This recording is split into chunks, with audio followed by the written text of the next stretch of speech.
Welcome back to Veterinary Epidemiology. I'm so happy that you're here today. Today, we're focusing on one of the most important skills in epidemiology, how we move from simply observing associations to making defensible causal claims. We'll walk through the Bradford Hill criteria, the counterfactual framework, and how DAGs help us map out causal assumptions. These tools are essential for ACVPM boards and for real-world decision-making in veterinary public health. By the end of this session, you'll be able to look at a study and evaluate whether the evidence supports causation, not just correlation. Let's start with the core distinction, association versus causation. An association is just a statistical relationship between an exposure and an outcome. As the slide says, association does not imply causation. We see associations in every study design, cohort, case control, cross-sectional, even RCTs, but associations can be misleading because they can arise from bias, confounding, or chance. The fly spray example is a classic confounded association. Farms using more fly spray appear to have higher mortality, but the real driver is temperature. Warmer climates lead to more flies and more mastitis, which increases mortality. Fly spray is just along for the ride. This is why we can't jump from association to causation without deeper reasoning. To infer causation, we need more than a strong odds ratio. We need to establish temporal sequence, see consistent findings across studies, and systematically rule out bias, confounding, and chance. This is where Bradford Hill's viewpoints come in. Hill never intended these as a checklist. They're a structured way to think about whether an observed association is likely to reflect a true causal relationship. Causal inference is a reasoning process, not a statistical threshold. A p-value can't tell you whether something is causal. The logic and the biology matter. Are the 9 Bradford Hill viewpoints. The most important thing to remember is that temporality is the only criterion that is logically required. If the exposure doesn't come before the outcome, causation is impossible. Strength, consistency, dose response, plausibility, and coherence are your heavy hitters. They build a strong causal argument when they align. Specificity and analogy are the weakest. They can support your reasoning, but they should never be the foundation of a causal claim. This slide ranks the criteria by evidentiary weight. Temporality sits at the top because it cannot be absent. Strength and dose response are next. They provide compelling evidence that the association is real and not fully explained by confounding. Experimental evidence is extremely powerful when available. If removing the exposure reduces disease, that's strong causal confirmation. Specificity and analogy sit at the bottom because they're often violated in real biological systems. One exposure can cause many outcomes, and many exposures can cause the same disease. These criteria are supportive but not decisive. Factual framework is the mathematical foundation of causal inference. It defines the causal effect as the difference between what did happen and what would have happened under a different exposure. As the slide notes, we can never observe both potential outcomes for the same animal at the same time. That's the fundamental problem of causal inference. Randomization solves this by making exposed and unexposed groups exchangeable. In observational studies, we have to assume conditional exchangeability, meaning that within levels of measured confounders, the groups would have had the same outcomes if unexposed. That assumption is untestable, which is why careful design and adjustment matter. DAGs help us make our causal assumptions explicit. Every arrow represents a claim about how the world works. Drawing the DAG before analysis forces us to articulate those assumptions instead of burying them inside a regression model. Backdoor paths represent confounding.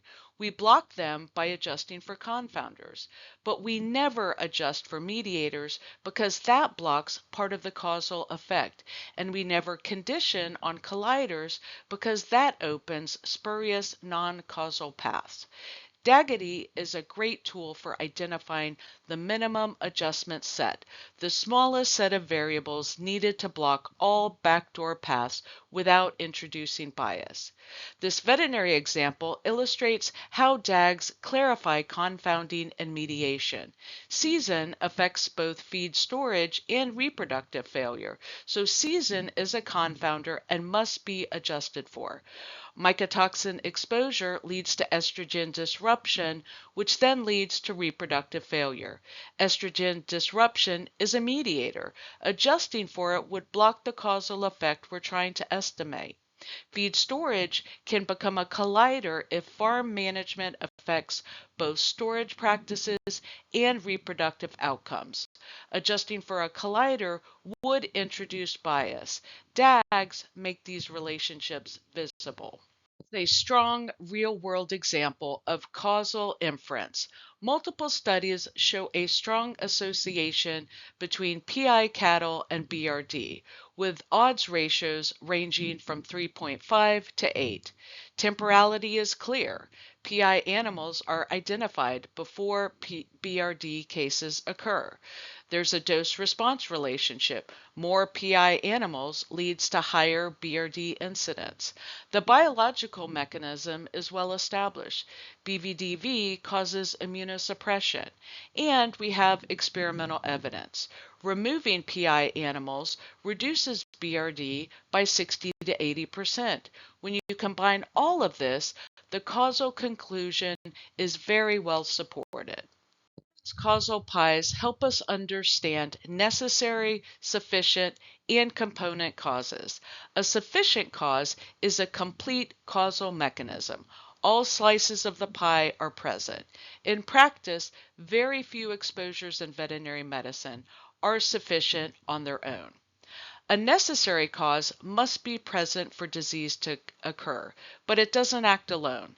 FMD virus is necessary for foot and mouth disease. Most exposures we deal with are component causes.